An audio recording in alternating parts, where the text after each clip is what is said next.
এটা আমার গল্প। আমি ছিলাম নিতান্তই একটা চুপচাপ ঘর কোনো এক ছেলে, কিন্তু এই বিষয়টা বেশিক্ষণ পর্যন্ত স্থায়ী হয়ে থাকলো না, কারণ সে আসার পর সব যেন বদলে গেল জীবনে। কেমন যেন ভালো লাগা শুরু হলো, মনে হলো আবার সব ঠিক হতে শুরু হয়েছে জীবনে।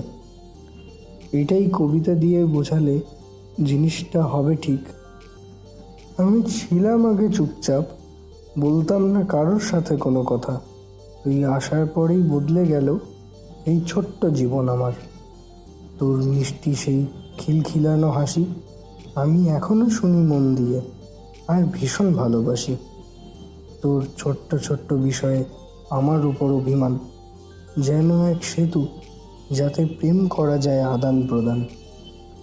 এখন আমার দিনে তুই থাকিস আলো হয়ে, রাতে আমার জোনাকি হয়ে খুশি দিস গোপনে।